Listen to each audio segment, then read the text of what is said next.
Craig Berry here with the Mortgage Reports podcast.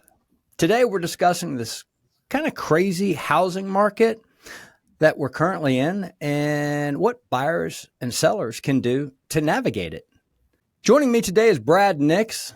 Brad is the CEO and co-founder of Path and Post Real Estate, which is based in the Atlanta metro area.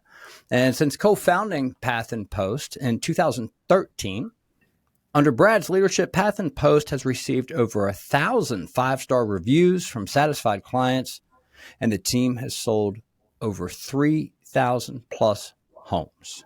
Brad, welcome to the show. Thanks for having me, Craig. Absolutely, man. It's my pleasure. We've known each other for a long time, so it only just seemed appropriate to have you on the show. And so, Brad, how long have you been in real estate? Oh, man, I'm going to show my age here. 25 years now, Craig. Yeah, it's been a while. You are old. I feel that.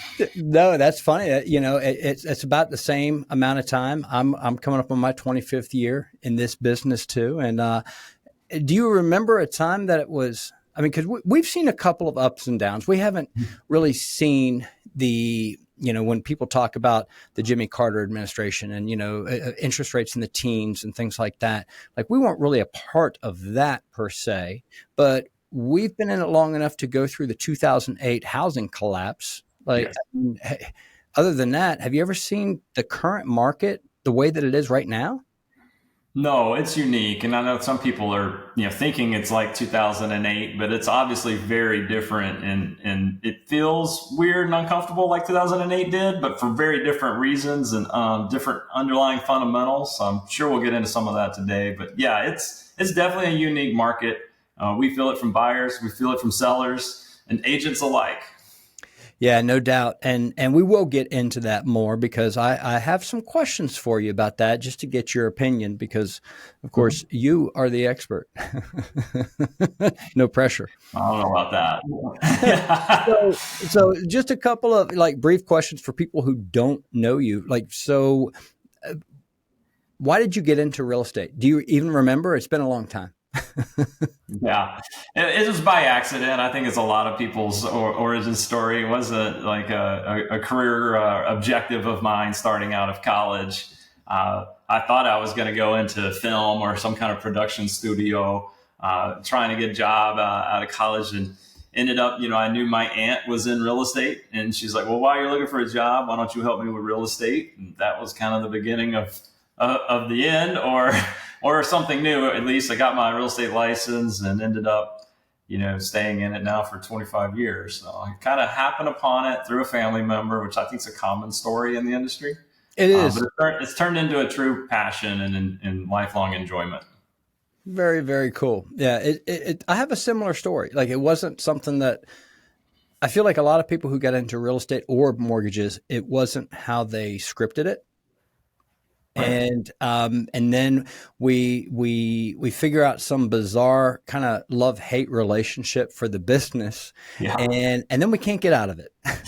No, I agree. I think through the years I learned myself that I really like the entrepreneurism, the startup vibe of the industry, where it's constantly being reinvented either by market forces or technology forces or industry change itself. Something's always changing. Absolutely. And I couldn't agree more. I mean, it's the bittersweet part of the business, actually, because it will always keep you on your toes and it'll keep things interesting and it'll drive you crazy just as much as, I mean, that's exactly why it drives us crazy. Yeah. But I like it. It's always changing and it's always a challenge. So if you were looking back, Brad, one more kind of somewhat personal question, but not overly invasive. If going back and starting over, is there something that you would do differently than, or you could tell your younger self of, okay, I need to prepare for this better, or I should have done this differently whenever I started? Yeah, I guess the one thing I would probably change most is I would probably have started the business model that I'm currently running today sooner. I love the Path and Post team model. This is my second brokerage. My first one was more of a general brokerage. That was And I would Max say L, for right? those who are starting their own brokerage or trying to do something, like just putting a sign out and saying "Me too, I do it just like everybody else" is not unique enough for the industry. It's not going to last. It's not going to create amazing experiences as much as taking a different approach, going about it in a unique kind of business model sense. And I guess my only regret's not starting Path and Post sooner. I mean, and that's a common one that I hear, and it applies to so many different things. Whether it's a business, whether it's a YouTube channel, or whatever it is. I just wish that I would have pulled the trigger a little bit sooner. So, Right. and I have the same feelings about the business as far as from the mortgage industry as well. So let me ask you this. We'll just jump right into, as far as like the advice for consumers. How do you think that somebody should select an agent? That's part one. Part two of that question is that different if it's somebody who's selling versus buying? Sure. No, I mean, that's a fair question. I think the consumer is at a confusing point right now. We'll just say it that way on how to choose who to work with. And the biggest problem that I think consumers face is they're going to pay the same amount for a great agent as they do for a terrible agent. Like, it kind of costs them the same. And so everybody kind of gets lumped into this one bucket as just an agent, and picking the right one is a critical decision, because you don't know the opportunity cost for picking the bad one versus the good one. And that's a disadvantage for the consumer. And I think the only way the consumer can overcome that is to look for two key things when you're selecting an agent or a team or a brokerage or whatever you're trying to choose to work with in the real estate industry. And I think step one is look for results. The real estate industry, it's a lot of promises. It's a lot of handshakes. It's a lot of, yeah, I'll take care of you. Or sure, we can do that. Or yeah, no problem, I'll get that done. It feels like a lot of promises, whether they're real or false. And I think you've got to go a step further as a buyer or seller today and say, all right, show me where you've done that before. Show me the results you've been getting over the last year, 2 years, 3 years, 5 years, 10 years, however long. I want to see the numbers. I want to see the results. Or do you have clients? Do you have success?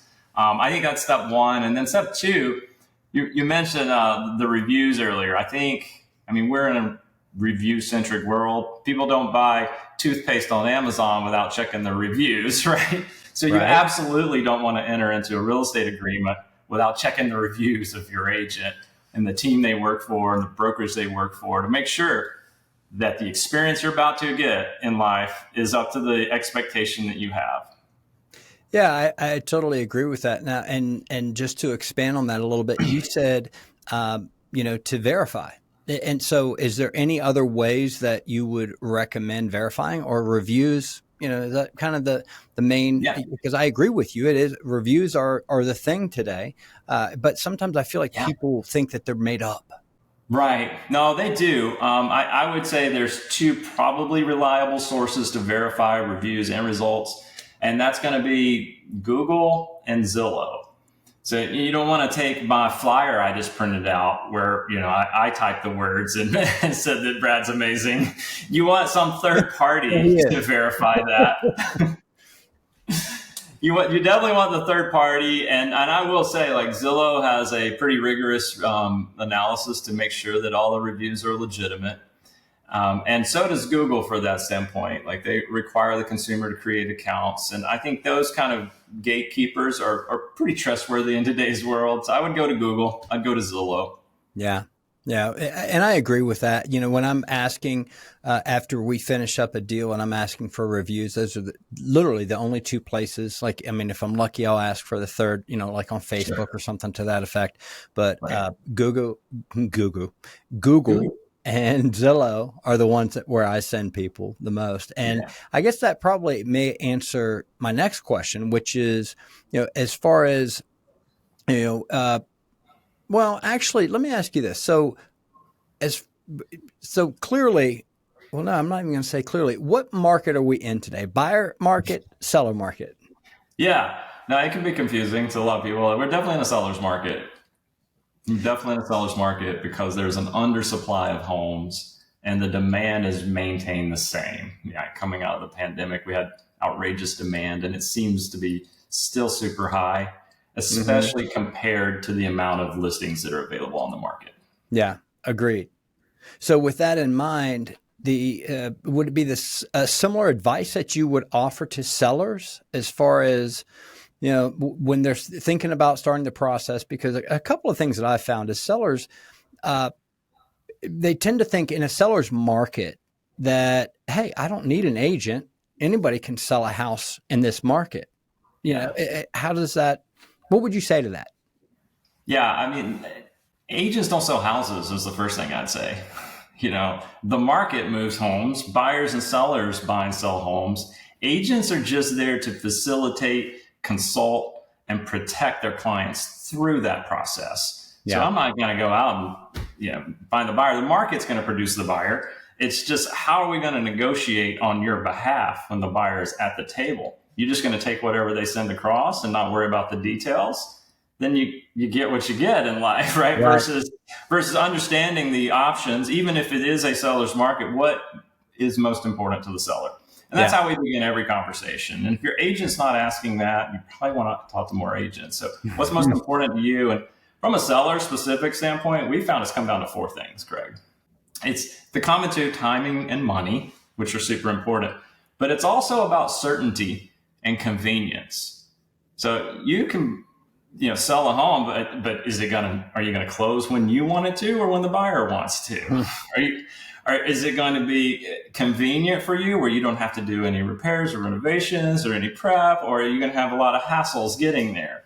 The certainty of it, just because they put a number on a piece of paper doesn't mean that they qualified for that. Doesn't mean they have the cash to back that up. And what's the certainty that they're going to close? Are there any other contingencies with the offer? Is they got a home to sell? Like, there's always a bunch of unknowns. And that's probably my favorite thing about the industry, because every deal, every transaction, every life transition someone's going through is unique.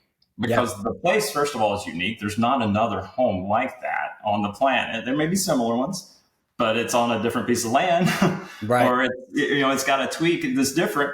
And every person involved is unique. So when you put like these 3 key variables, a buyer who's got their unique personality and goals and priorities, opposed to a seller who's got their own unique personality and goals and priorities, and the property itself is unique, like, we have this ever-changing environment per transaction in this industry. And I think you need a real pro to help you navigate that. And it's always the unknown, the unseen. And that's why I think you want someone with a proven track record when you're working with an agent. Like, have you been through the trenches when this one thing that comes up that no one expected to come up, and you know how to step in and win over that challenge, clear that hurdle on my behalf? Like, that's the key part. I agree. And I think sometimes it's hard for, especially, and this will be my segue to first-time buyers. I think it's difficult for people to know, because the saying that you don't know what you don't know. So people, like, it's almost like, sometimes I feel like when I'm talking to my clients, I feel like, look, you just have to trust me on this. and they don't really have a reason to trust you. But I mean, that's the thing, is they really don't know what they're getting into. And this applies to buyers and sellers. That's right. I'll put a little fine point on that. Is last Friday, we transact a lot every week on our team. Last Friday, we had 2 buyers go through a pre-closing walkthrough hours before the closing was scheduled Friday afternoon. And in both situations, the home was not left in a good condition by the seller. There were personal items there, that it was not cleaned out. And the buyer, both of those buyers said, I'm not buying this home in this condition. Oh, wow. So you're at the closing table. If you're the seller, you've already packed up. You've got your stuff on the moving truck. You're heading across town or across country. And now your buyer's like, I'm not going to show up and give you the money. What do you do then? No doubt. It's those moments where you need someone who understands what's at risk and how to navigate the situation. Who's liable? Who has to close? Who doesn't have to close? Who gets the earnest money if they don't close? How do you solve these problems? And we were real time on the ground negotiating on behalf of our buyers in the situation last Friday to make sure that they got the home they wanted in the condition that it should have been delivered at closing. And it's the perfect example of, you don't realize how bad you need someone who actually is an expert in the field until you get to something like that. And by the time that most people get to something like that in a bad situation, it may be too late. They may not have, their interests, their best interests at heart, as far as, for the other parties that are involved. And sure. I've just seen a lot of people who find out too late that they didn't choose the right agent. Yeah, I mean, it happens all. I'm not trying to compare our industry to the medical field. I think that analogy is a little overburned, but like, you don't want to be in a bad position and not have access to a good doctor in life. Yeah. Yeah. No doubt. Saying you don't want to be in a bad position, not have access to a real professional agent. Like, it's just better. Absolutely. So as far as like the current market and the forecast that's ahead. So, we already have higher mortgage rates, elevated home prices, and limited inventory.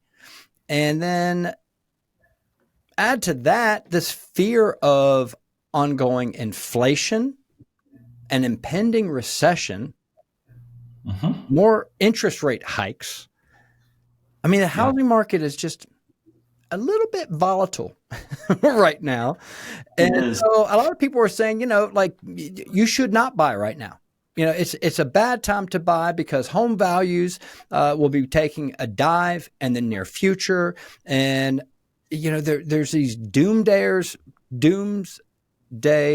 naysayers that are saying that, we're about to see another repeat of 2008. Do you have an opinion on like why this is different from 2008, or why these people, like, even though it's a crazy volatile market, that it is actually a good time to buy? Yeah, here's the way I answer that. Is it a good time to buy or sell? The honest answer is it depends. And for anyone who says, yes, it's a good time to buy, or yes, it's only a good time to sell, like, they're just talking heads, or they're just quoting headlines. And the real answer is it depends. And it depends on that individual's personal situation. And it would be wrong of me to advise a group of potential buyers, even on a podcast like this, like, yeah, it's a great time to buy. It may not be. It may be a terrible time to buy. It depends on their situation. Yeah. And you got to have an agent who's willing to dig into that. Like, I don't know, why are you moving? Why are you buying or selling? What's causing this need to change your life right now? And what financial situation are you in? And what do you plan to do with this new purchase long term if you're on the buy side? Or where do you plan to live long term if you're on the seller side? Like, having that deeper conversation then adds up to the, well, maybe it is right for you and maybe it's not. And here are the factors and reasons why. And you decide. Ultimately, it's always the consumer's choice whether it's a good time to buy or sell. But let's be honest, like, some people just need to move in life. Yeah. They need to move away from a bad situation, or they need to move towards a better situation. And in almost all cases, no matter what kind of market that's in, it's worth doing. Your life will be better. Yeah. And because at the end of the day, I think sometimes people put so much on what are the rates? Am I getting a good deal? Am I getting the best deal? That they fail to recognize that most of that depends. It depends on your situation, and everybody's situation is different, to your point. Yeah, it's not a fun way to answer a podcast question. It depends. But it's the truth. Look, but ultimately, there is math involved. Like, it depends. Let's get out the pencil and paper and put some math to it. Right? Let me tell you something, Brad. I have a hat that on the literally right here above it, because that's how often I say it. It says, it depends. It depends. I mean, because it really is. Because every time somebody asks me questions about the interest rates, or should I lock in, or should I buy, I'm like, it depends. It depends. I'm going to need to know more about your situation before I can advise you properly. Exactly. Yeah. So I'm going to put you on the spot here. Are we going to see anything even similar to what we saw in 2008? I don't think so, Craig. I mean, I'm not Nostradamus. I'm not going to predict the future here. Like, look, something terrible could happen next week that was unexpected, whether it's Yeah. a pandemic or a war. Like, there are things outside of our control. But as it's currently trajecting, Hmm. I didn't see anything near the 2008. I think we're actually very close to being stabilized right now. And in fact, maybe even at a plateau before we head up in the future. So that's probably way different than the doomsdayers saying we're going down. I think we're going to hold our own for a while and then long term head up. But I don't disagree. And so, the some other predictions, a lot of experts are saying, and they've been saying, that the interest rates are going to come back down. They're going to settle back into like the mid fives or the upper fives as compared to where they are right now. And like, if that were to happen, do you have an opinion on what's going to happen to the housing market if the rates actually do come back down? Because there's a lot of people that it's been, what I've been hearing is all these reasons why it's not a good time to buy, because home prices and home values are going to come down, and they're going to continue whether it's a complete crash that's similar to mhm. 2008 or whatever, but they're talking about home prices continuing, or home values continuing to depreciate. So with that in mind, like, do you have an opinion? Because I do, on if interest rates actually do drop over the next few months, what that will mean for the housing market and home prices. Yeah, I think you got to look at the data at a big picture level. Let's be honest, last summer of 2022, we peaked in home values. And since then, we did pull back a little because of the rising interest rates, because the Fed is fighting off inflation, as you referenced. That has pulled back price increase, but that stabilized this spring, really. And since then, we've even seen a tick up. So we're seeing a return to appreciation instead of depreciating property values, and that's with inflated mortgage rates. So you ask me what's going to happen if mortgage rates drop? We're going to probably see home prices go up, That's right? Because there exactly are a lot of buyers sitting on that fence, just hoping that moment comes where the rates are a little bit lower. We've that. seen some thresholds. If rates are 6.5 to 7, like they are now on the higher end, Mhm. buyers are more, I'll sit on my hands a little bit. I'll move only if I have to move or have the exact right home. They're not moving, but there's just Right. less of them taking action. But then we did notice, like that little bit, a month or two ago, when the rates were down around 6 again, a lot of activity came back. Yeah. And you throw that 5%, if you throw a rate that starts with a 5 in any shape, form, or fashion, we're going to see a flood of buyer activity.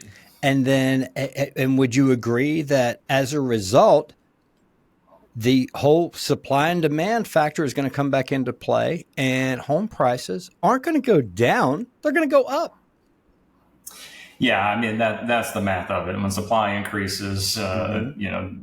then the price would go down. But I don't see supply flooding the market, right? Right. It's just going to be the demand increasing, and that supply staying the same or shrinking. Hmm. And that's the unknown. Like, will that unlock some sellers who were waiting to move, and then maybe they'll list so they can move? Maybe a little bit of a domino effect there, and it may be okay to absorb some of that demand, Right. or it could get drastically worse and fighting to buy homes again. Like, we're still in that market. Yeah, we really If are. it's a good listing, you got to fight to win. Right.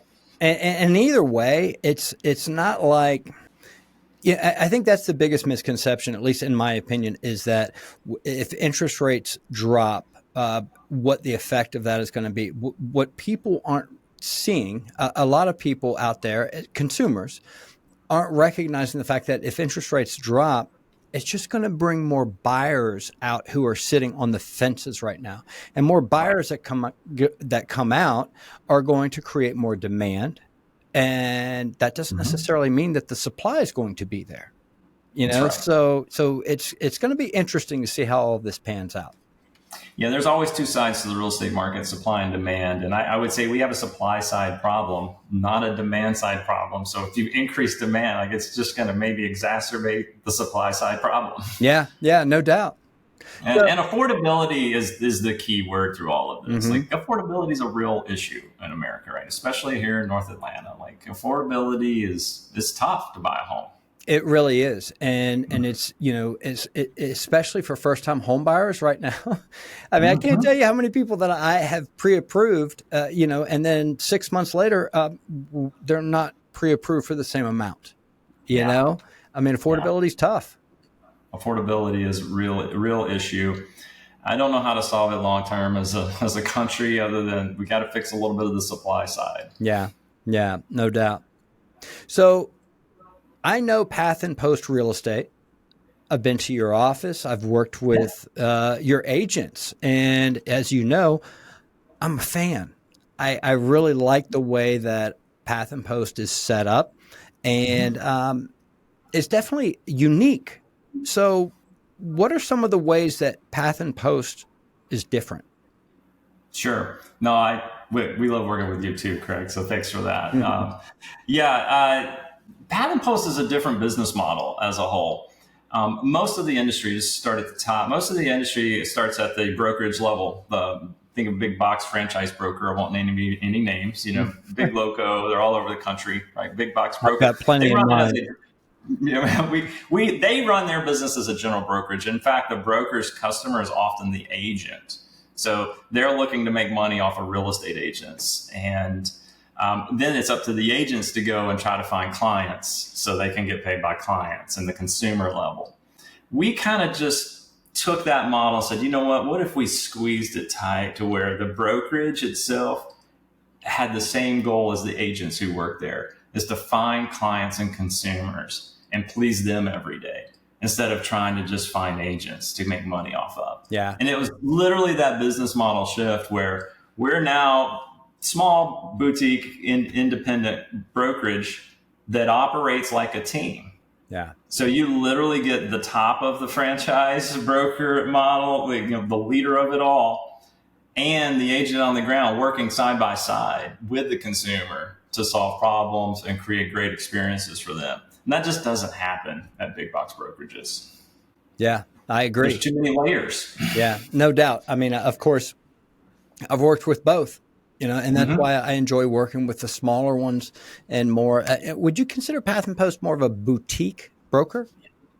Yeah, absolutely. We're a boutique. We're proud of it. We call ourselves a team brokerage, very different than a general brokerage. Everyone who works here is on the same team. We don't compete with each other for the local business. We share it and we collaborate. And it's just a mindset and approach that's different in the industry. And it's really helpful for the consumer, I think. It just makes it a better experience. If something goes wrong, like that Friday walkthrough where the seller left the home trash, like, you can call and talk to the owner of the company, who's the broker, who's the CEO, the co-founder, and have a solution, within 24 hours versus, 1-800 broker support number or whatever the other big boxes have, and hope that happens, solution comes to fruition. Right. So as we start to wrap up today's episode, I wish that we had time to get into all of the things that I know that you have been a part of, and many of the things that I don't know that you've been a part of. I mean, from Retso, and that's, people came from all around the country to visit that. And if you don't know what that is, you should Google it, because it's quite a good thing. But what's up next? Any big projects for Brad Nix or Path and Post? Yeah, I mean, you can tell I'm super passionate about Path and Post. Wished I'd have started it earlier, and all my energy is going to be poured into growing that brand to make it more impactful to our local community and buyers and sellers, and try to enrich as many life transitions as we can. Yeah, that's the goal for me moving forward. I mean, I'll always have my hand in a few other things that I've started before. But yeah, those Retso days were great. Made some amazing relationships from yourself to industry leaders across the country. That conference truly changed my life by the people that showed up and were a part of it. And since then, we just try to take that network of knowledge and idea sharing and keep applying it here locally. And that's what I'll be doing for as long as I can, anyway. Right here in North Atlanta. No, that's very cool, man. I like that. Great answer. And so if there were one or two key takeaways that you would want consumers to know, buyers or sellers or whatnot, from this episode, what would it be? Yeah, you don't have to rely on the headlines to decide your opinion of the local market. Make sure that you talk to someone that you know, like, and trust, who's a true professional, who can ask you questions to get to the bottom of what matters most for you, and then advise you if you should buy or sell and how you should go about that. I think that's the most important thing, because most consumers are going to pay the same, whether it's a great experience or a terrible one. So take your time up front. Make sure you pick the right agent so that you get a great experience and a great result on the back end. That's awesome. I think you've said that like more than once, and it's really resonated with me about you're going to pay the same. You're going to pay the same either way. So, take a minute and do a little bit of due diligence and get a good agent. It's important. Yeah, I mean, you wouldn't go book a hotel room in a city you're traveling to without a little bit of research. Yeah, right? And like they're all hotel rooms, they're all going to have a bed and a toilet. Like, let's make sure you're getting the one you're expecting to get. And the same applies for, you didn't want to use the medical analogy, but it's true. You wouldn't want to choose the wrong doctor, the wrong physician, the wrong surgeon, for something like that. And, we're talking about money that's going to be probably more than most surgeries, when you're buying a house in this market. So yeah, you might want to take a minute and make sure it's the right decision. Just pause, make sure you're working with someone who knows how to win in the current market. Yeah, absolutely. Well, I want to say thanks to the Mortgage Reports for this episode and making it possible. And thanks to all the listeners. And, wherever folks watch their podcasts or listen to their podcasts, because some are, video, some are just audio, please take a minute, rate it, review it for the Mortgage Reports. And that just helps getting in touch with more people so they can kind of get our message as well. And also, if you know someone that can benefit from this episode, be a good friend, like it, and share it with that friend. And Brad, if our listeners wanted to connect with you, what's the best way to do so? Yeah, I mean, just start at our website. You can Google Path and Post, or you can just go straight to pathpost.com. All the ways to contact us are right there. We'd love to help you. Well, Brad Nix, I have so enjoyed our chat. I appreciate you taking the time. I know you're a busy man. You've got so many things going on all the time. So even when you pick up your phone when I call, I'm excited about it. So thank you for taking the time to actually join us today. And I look forward to seeing what things that you and Path and Post are going to do in the future. Thanks for having me, Craig. Always good to catch up with you. Absolutely. Hope to see you soon, buddy. Good luck, man.